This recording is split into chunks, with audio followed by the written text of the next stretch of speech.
This is Richboywayne, aka the Specialist of Opportunity, and today we have a special guest on the line with us here. We have my friend and also I think you done more rehabs than anybody I know. Really? Yeah. Excellent. Excellent. Yeah, So that's everybody, fun. please welcome Philip Rykwalder. Yes, hello. Great to talk to you. All right, Philip. So tell us a little bit about your background, how you got started, and made you to do what you do. Um, you know, everybody wants to know what you did before you do what you do when you're good at something. And before I was in real estate investing, I was poor.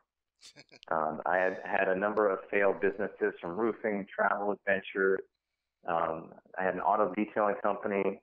I did build and sell that, but it wasn't much money. And so I wanted to do real estate investing because it seemed hard. It seemed like a big thing to chew off and learn how to do and grow, be good at. And also, probably mainly, it was very profitable. Yeah. There are a lot of wealthy people made their money in real estate. And so that's why I got into it. But I had no background in finance. I didn't know about banking. I didn't know about construction. I didn't know about anything. I started with $3,000. So yeah, it sounds like then you just went out and kind of just did it, just the way that I recommend that everybody should do. Just start out and just go for it, figure it out as you go along. Totally. I mean, you're not. What's a failure? A failure is someone who got a setback and then stopped learning. Someone who succeeds gets a setback, inflection point, then they solve that problem, and then go on to the next problem. So it's just a nonstop process of learning from little things that set you back. Let me see. What would you say the three books are that have influenced you the most? Well, the first book I read, first book for a lot of people in real estate, is Rich Dad Poor Dad. Definitely a good foundational thing. For a long time, I've read it every year. The Millionaire Next Door was great for me once I did start to make some money. Once you make your money, you don't show it off. You don't spend it. You live well within your means, and yes, and use your money for investing, not for cars. And then Think and Grow Rich.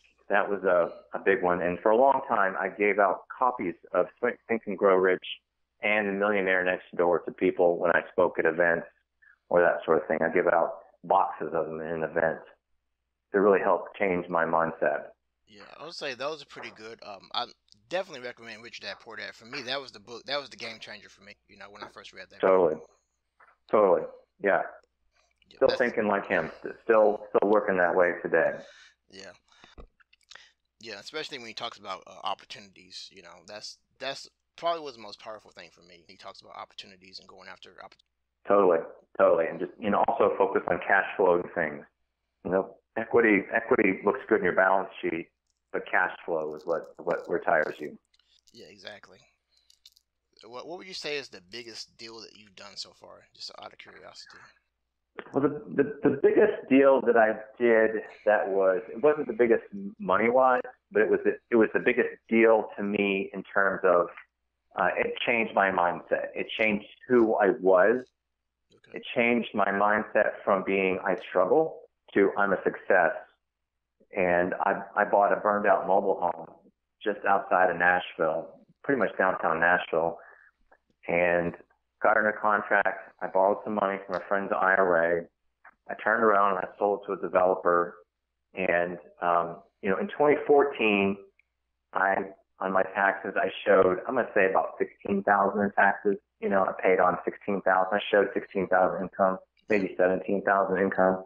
In 2015, I showed $128,000. I showed $140-some thousand. I made $128,000 wow. in 33 days.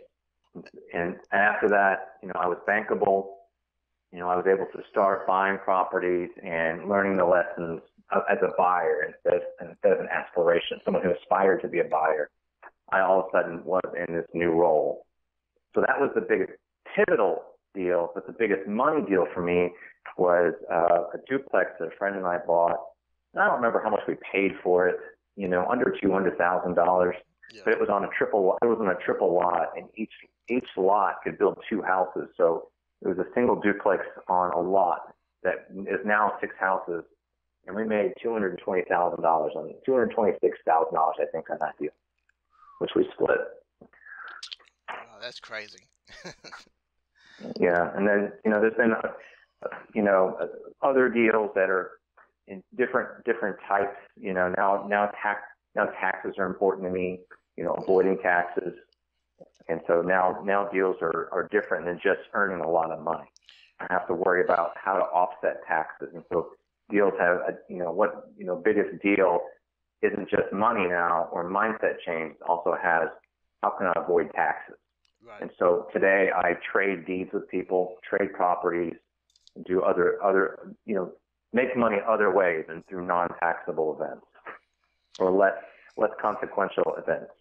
Yeah, I would say taxes is probably the main thing that most people don't think about when they're first getting into real estate, but it is huge, and it's good to know a little bit about it. You don't have to be an accountant and have the detailed intricacies of it. One of my most common deals today is for flipping is when you buy a house and you sell it within a year, you pay high taxes. You pay capital gains tax. Right. Let's say you pay 33 to 40% tax on the gain. But if you keep the house for over a year, you pay just 15, a much lower rate. You don't pay the capital gains tax. It's around 15%, so half the tax. So what I do is I slow flip it. I buy it, I fix it up, I rent it for a year or so, and then sell it. The tenant lives there for a year, then moves out, and then I have my gain through in a lower tax bracket, more or less. So I do those about once or twice a year, but I also do some short-term flips. Sometimes certain deals, it just lends itself to, it doesn't need a whole lot. You can make a quick 40 or 50 grand, fix it and sell it and move on. Another thing I was going to ask you too is, what advice would you say to somebody who's just getting into rehabbing? They don't have a lot of money. They don't have, that good of credit. They don't really know anybody. What advice would you give to that person? I would say network very actively, meet a lot of people. Okay. And probably true of any industry, but for me, the more people I know, the stronger I am as a person, as a business person. My network is a representation of how strong I am in the world. So I would consider partnering with someone. There's a buddy I know who flips a lot, and he asked me, Philip, what percentage of first-time flippers lose money? And I said, I don't know. And he said 84%. So, you might lose money for the first one, but don't stop. Don't give up. Flipping is a very profitable industry if it's for you. It's a bit of a bronco. Flipping has its ups and downs, But partnering with someone who knows the ropes is absolutely crucial. So if you find someone who flips a lot, who flips 5 to 10 a year, maybe 15 a year, 20 a year, the more they do, the more valuable they are to you.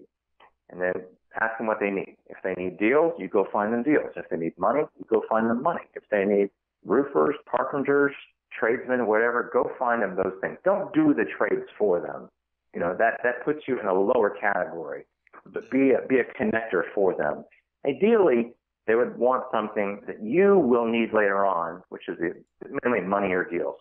Today, in this still hot economy, I suspect people are going to want deals.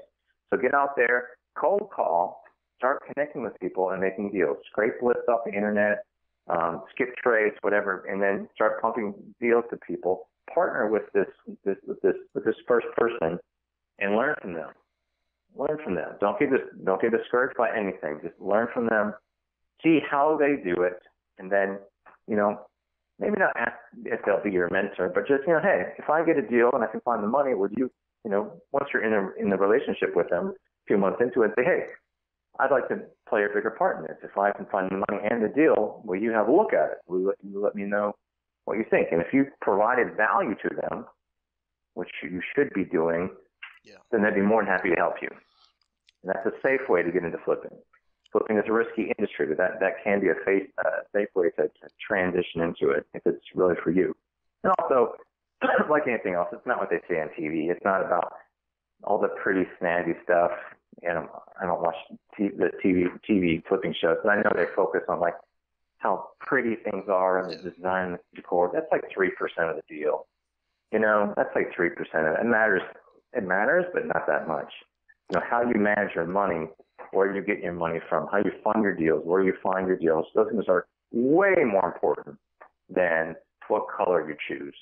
What countertop you put in. You can paint walls white, trim gray, put in the granite, it's going to sell. Yeah. Don't focus on that so much. You can pay a designer to do all that stuff for you for a pretty reasonable price. Harder to pay someone to manage your finances and build an empire for you. You need to learn how to do that stuff. It's just way more important than all the stuff you see on TV. Yeah, it sounds like that having a good partner, or having a good mentor in the very beginning is almost crucial, really, because there are a lot of pitfalls, and everybody that I've known has been successful in flipping has told me they've had good mentors, or they had somebody that they could, look at and duplicate their success, kind of. Totally. Yeah, you're exactly right, buddy. You're exactly right. And when I'm looking in a new market or a property in a new area, I'm going to call my friends. I'm going to say, hey, hey, Steve, I got this thing over on Myrtle Street. What do you think? He's like, I wouldn't touch Myrtle Street if you gave it to me. I'm like, whoop, Philip's out, Or, Dale, hey, I'm looking at this thing over in Carnegie. What are you thinking about that one? He's just like, I did a flip down the street and it went really well for me. Do you want to have a look at it? I'm like, I'd love to have a look at it. Can I come over tomorrow? He's like, here's the lockbox combo. Go look at it right now. I bought it for this much and I put this much into it. It's going to sell for this much. So that it goes back to the network, but that helps guide me a lot. Even today, I'm advanced and I can do a lot of deals by myself. I still partner up a lot of times so I can get different views and mitigate my risk. If there's more people, more fingers in the pot, you can divide the pot more. But if things go poorly, there's more people to put the money in to help smooth things out. And I like that. Yeah, I would say partnerships are another thing that's often overlooked too, but it's it's a very good thing to have, especially when you first, because it does kind of mitigate that risk. What would you say are the biggest pitfalls that most beginning rehabbers get into? What are the 3 things they should look out for? Well, probably one is partnering with the wrong people. A partnership is a marriage, even if it's a 6-month or 1-year marriage. Date before you get married. Don't just jump into bed with someone. Yep. And same thing for a partner. Get to know them. Can't ask for resources and ask for referrals. But do you want to be my friend? Can I ask for some referrals to see if I can be friends with you? But feel them out, see what their reputation is. Pitfalls that people do is, an easy analogy is new construction. New construction, if you, the framing, the mechanicals, plumbing, electrical, HVAC, we're not paying retail for anything. I'm not paying retail for anything. I'm getting everything at wholesale pricing. I'm getting the property. I'm getting, lumber costs, but I'm not opening up. I'm not going to Google and going to the top of the list and finding those guys. Anybody on Google, I'm not hiring. My guys, my crews, the people I hire, the subcontractors, they don't have websites. They have work trucks and they have tools. They know framing, they know plumbing, they know electrical. They don't know marketing. They don't care about marketing. They're just so busy. So I get everything at wholesale pricing, and then I sell at retail. That's the key. Another common mess up is that people don't put in closing costs. You're going to pay 6% for your realers in the back end, and you're going to pay, some percent for the title company and everything like that. Just go ahead and budget 8 to 10% of the final sale price. Going to walk away. So take what it's going to sell for 300 times 0.92 or 300 times 0.9 is your math. That's how much you're going to receive as a wire after you close, and then back everything out from that. You're not going to get 100% of the proceeds, and use a realtor. They're professional. They know what they're doing. Or if you want to internalize that cost, become a realtor and learn what to do. I don't do for sale by owner. I don't do flat fee listings or anything like that. I hire realtors to help guide me in the world. Yeah. I think that's probably a few things. Yeah, And and that's the don't biggest thing. rehab. Don't pick up a tool. That's not building a business. That's just you can't grow that way by swinging a hammer. Yeah, that's what I was gonna say too. A lot of people try to do everything themselves, and that's not really how you run a business. I mean, yeah, I understand you can save money doing that, but at the same time, you're not gonna grow, and you're gonna get Yeah, stressed out, and you're gonna burn out eventually. yeah. I mean, when you enter into any new business, it all looks sexy at first, and there's so much to learn. You're having a good time, but you see the big people who have acquisitions departments, and then they have the project managers, and they have their realtors and everything like that. Listen to those guys. See how they do it. You're not going to start off with a project manager. At the start, you might be the project manager. You know, you might even be the realtor. Who knows? But don't you can't grow a millionaire's empire by framing, by laying flooring, by running trim, or anything like that. Hire it all out. Hire it out. Even if you make less, in the first one or two, you'll learn how to truly be a flipper. How to, run just at the start, say to yourself, I'm running 5 jobs at once. Even if you're only running 1 job at once. Do everything as if you're running 5 jobs at once, which means be on the job site. If you're the project manager, maybe once a day for 5 or 10 minutes. Look around, have some comments to the crew. Thanks for your time. You peace out. Go do something else. Something like that. Yeah, yeah. I would say the people that I've spoke to about rehabbing, the 3 common things that they often bring up are, projects going over time, projects going over budget, and then of course contractors running off, with the funds. Yeah. And Wayne, you know a lot of people doing this, but we trade everything out. You can hire a crew to do it all, which is tempting because you can make a relationship with one dude or a couple or something. That's pretty easy, and they say they can do drywall and run trim and electrical and everything, but they're not good at everything. They might be good at drywall. They're average to kind of sucky at the rest. Yeah. We hire electrical contractors for electrical, plumbing contractors for the plumbing, HVAC guys for the HVAC, insulation guys for the insulation, drywall guys for hang drywall, everything just all the way up. Everybody does what they're good at. They do one trade, and they do that trade well. And that way we have really good products. Our homes sell really well. Our home inspection reports they're not disasters. Yeah. Everybody knows that we've hired really good people, and they all do really good jobs, and our products go over really well. Yeah. Yeah, that seems to be the key, hiring the right people. Yep, hiring the right people. Yep, meet a lot of people. Meet a lot of people. Don't hire the first person you meet.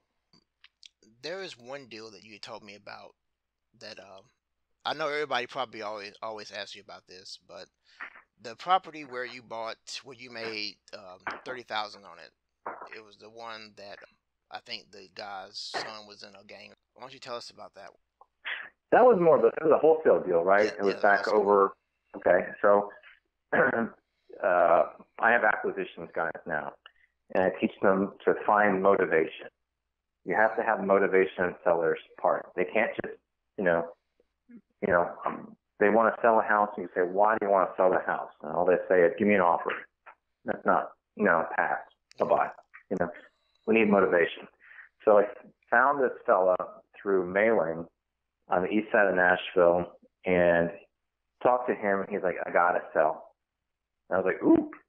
I was like, why you got to sell? And he was like, well, So I met with him, and it turns out that he grew up in this home. His mom raised him and his brother, and I think there's 3 of them. Okay.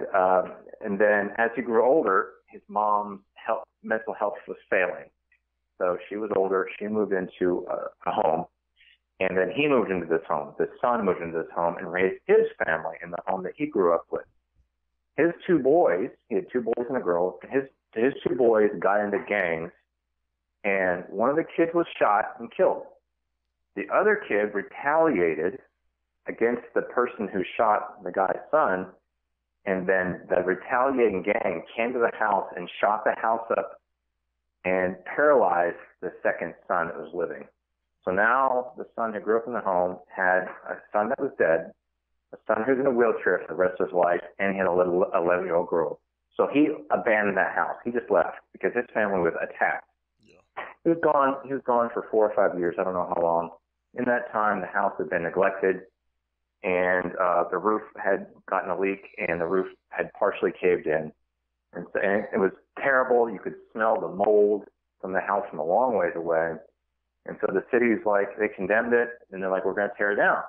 Yeah. And I called the city about it, and the city was like, if we tear it down, we're going to charge him our tear down fee. I was like, how much is it? And they were like, well, in this case, it's $22,000. So I turned to the guy, and I was like, well, if you do nothing, you'll lose $22,000. He was like, whoa, we don't have $22,000 to lose. And I was like, all right, you can lose 22, or here's what we can do. I'll give you $1,000. So he said, you'll give me $1,000. I said, I'll give you $1,000. He said, that's not good enough. I said, here's what we'll do. There's a piano in the house. I'll air quotes, buy the piano outside of closing. So what we did is we bought the house for $1,000. Outside of closing, I gave him $10,000, and I turned around and I wholesaled the house for $50,000. Wow. So on paper, it was $1,000, and I owned that house for about 2 weeks. So in the process, process, I borrowed the money. I'm sorry. Go ahead. I borrowed the money from a friend. It wasn't my money. I didn't have any money. Yeah, that's what I was going to ask. Where you got the money from. Yeah, and so I split it. I didn't know what I was doing. It was my first deal. I split it 60-40, and I was the 40. I should have been the 60, but whatever.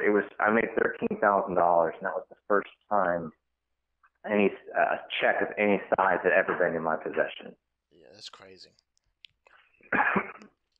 It sounds like you just have to have a lot of balls to just go out and do stuff. Just a lot of courage.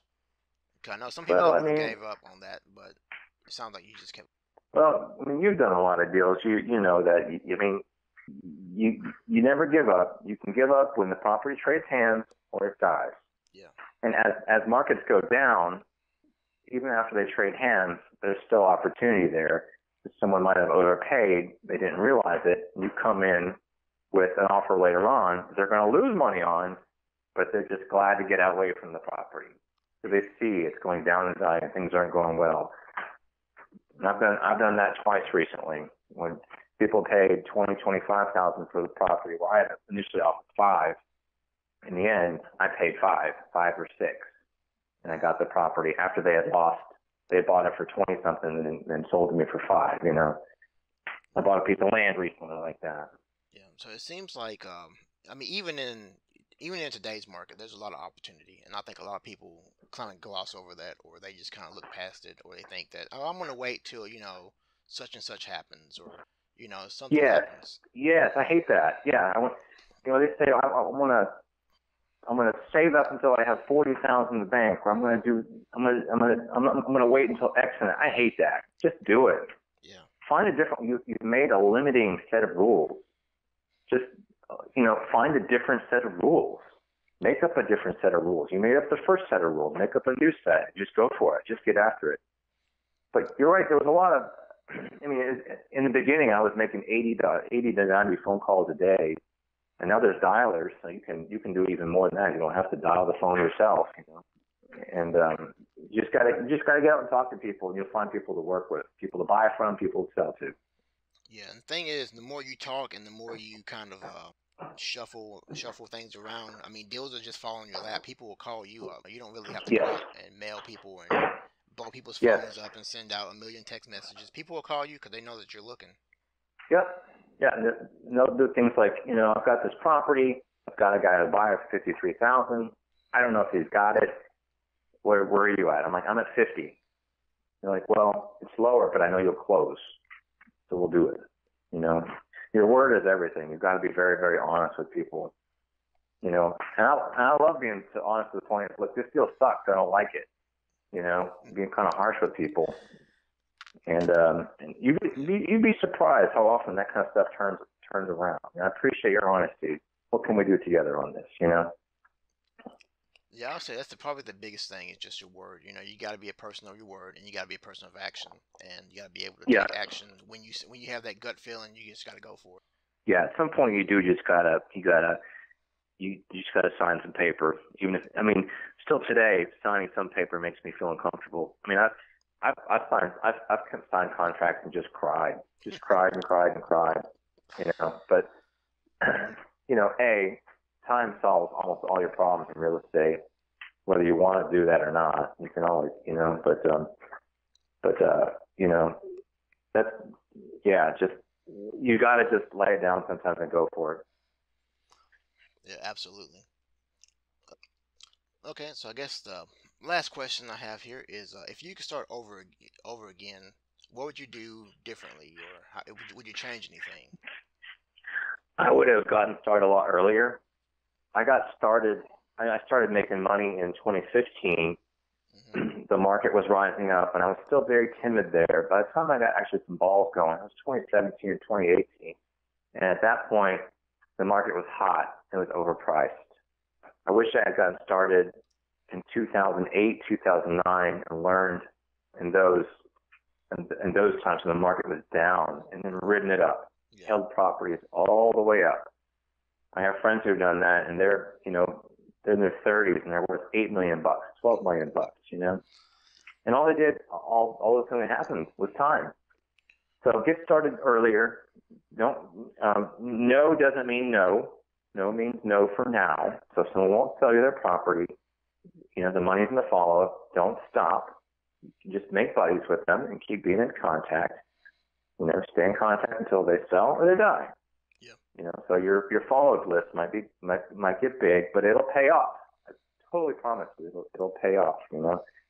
So I think what I would have done differently is I would have gotten more guts and more confidence early on. I just would have said, I can do this. I wish I would have believed in myself earlier on, and I wish I had listened to the adage, you don't have to have the money. I wish I had listened to that, and I wish I had registered in me a little bit more, because today I do deals. This week I bought a house and an 11-unit apartment complex, and not a dollar of my money is going into these deals. And that's just what's going on right now. And lots of deals where none of my money goes into things. But I get a piece of ownership. I get 30% ownership. I'm 30% ownership of, I think, between 30 and 32 properties right now, various sizes and units and everything like that. Not a dollar of it's mine. I make the deal happen for people, and then their money went to use, and now we're in business together, owning the stuff. Would you say it's pretty difficult to meet those people, or just got to network and kind of rub elbows a little bit?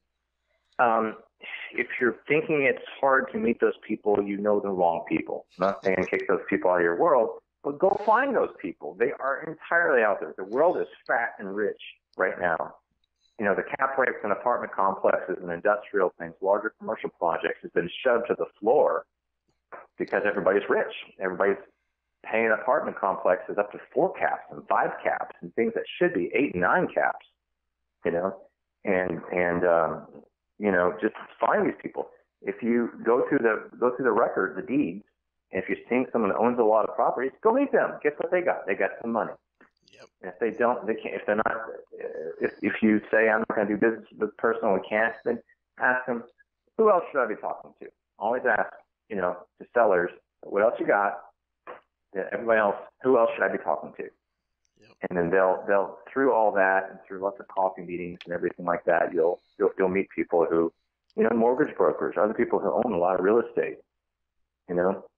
Ironically, real estate brokers don't seem to have very much money. They seem to be broke, but they don't follow their own advice. But, people who have a lot of property, go meet those folks and say, hey, if I was to bring you a deal that looks like the other stuff that you bought, would you be the one to go and let me go in partnership with me and let me be an equity owner? Let me be a 25% owner, for bringing the deal and putting it together.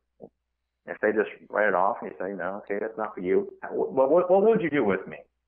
And then find the people who you communicate with, who you like and everything, do a deal or two with them. If you like them, say, hey, why don't we form a little LLC, a little holding company? You put up the money. I'll identify the projects, and if you like the projects, they meet the math that we agree on. You fund it. I'll get it fixed up. I'll get it rented out, professionally managed, and then we'll refinance. You'll get your money back. Then you get all your money. You tell them you've gotten all your money back, and everything after this is just gravy. It's an infinite return on your money. Yeah. So then we'll do it again. Then we'll do it again. Do it again. You can have 2 or 3 of those kind of holding companies going on, and each holding company owns buys slightly different kinds of assets. You know, each of those investors has a little bit different stomach. You know, that's a great way of growing your net worth and your cash flow without any risk on your end, really.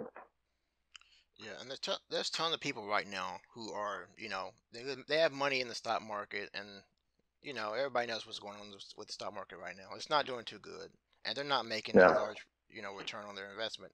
You could approach those people and say, hey, look, instead of making whatever it is you're making, or instead of your money sitting in a bank account earning, 0.002%, why don't you invest with me, and I can give you a return of 10% or whatever, or do an equity split or something like that. Yeah, I mean, the biggest thing against this, I mean, there is a class of stock people who are going to be stock people until they die. That's fine. Don't go for them. But the people who are uncomfortable with the volatility in the stock market right now, uncomfortable with the easiness, you sell to them is, how about nice, steady, easy returns?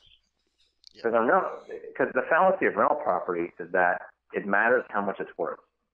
They say, well, the real estate market goes up and down, but if you are a landlord just holding, who cares? Yeah. Who cares if your property is worth $1 one day and $1 million the next day? You're just in it for the cash flow, And everybody's got to have a place to live. As long as rents don't decline, which they have been holding surprisingly strong through COVID, then you can offer them stable returns, stable preferred returns, however you want to label it, whatever suits their language. If they're a cap rate person, sell them a cap rate. If they're an IRR person, sell them an IRR. If they're a net present value person, sell them a net present value. But there's a lot of money out there, and don't overlook the money that's locked up in IRAs and 401ks that can totally be used for real estate, because those people have to invest in something, but they can't participate in that investment. So if you have an entity, they can lend that money or do deals with you and that entity, as long as you're not a family member. And there's, trillions of dollars there in retirement funds. Yeah, that seems to be the thing, and I don't know if people know this or not, but the real estate market it's very volatile right now, but real estate seems to be pretty stable. It's Wayne, I thought the sales would go poorly, but we have one sale right now in Chattanooga. We're setting a sales record for price per square foot in its little neighborhood, and we've got little bitty 2-bedroom, 1-bath houses in the hood renting for $1,250. The houses around them renting $600 and $650. We've got a nice house though, and it's surprisingly stable. The sales are going really well right now. Sales are going really well. Rents are still going really well. We manage almost 300 units. And we collected over 96% of rents in July of 2020 in this crazy virus times. Yeah. Real estate is surprisingly stable right now. Yeah. And I'm not going to say that we've seen the worst. Totally. Things seem to be leveling Totally off, agree. so. Yeah. There's a lot of people with cash right now. People are uncomfortable and they've got a lot of cash. They've got a lot of liquidity. So it seems like a lot of money to work with. You just have to go out there and approach them. Yeah. Initially, it's hard to have the values of someone with money when you don't have money, but you've got to try the best you can to understand that you've got something that's important, something valuable, and you want to retain it and grow it. You don't want to lose it. You want it to reduce. It's hard to understand those values if you've never had money. And that's where the books and, networking with people who maybe have more than what you have, comes into play. And maybe you're uncomfortable. I know I was when I first got started, but you got to get outside your comfort zone, make friends. Yeah, totally. That's how it goes. Totally. Well, hey Philip, it was good talking to you, man, and then we shared a lot of knowledge on this thing, and we may have to have you back on some other time. Sounds great, man. Look forward to seeing you again. All right, so that was Philip Rykwalder. Man, he's done more deals than probably anybody that I've met, and he's out there. He's crushing it. He's crushing it, and he's dominating. And I want you guys to see and hear from people that are just out here killing it. They don't have any courses to sell. They're not trying to promote any books or anything. They're just out here doing it. Okay, so the only way you're gonna see that and see what I'm doing is if you subscribe. So go on and hit this like button, man, and go ahead and subscribe. You know what we're about over here. And as always, stay up and stay out of trouble. I'll see you guys in the next video. Peace. We be closing them deals and the real estate is our deal, and we just be gaining uphill in economics the field. We trade the stocks and the shares, we flip contracts and the leases. We simply iron out matters, then positive outcome increases. Is that free? We flip houses, not to mention day trading. Channel Richboywayne, and I got these sellers all waiting. Go subscribe to the movement because the vision is endless. I'm getting back to my duty after I finish this sentence.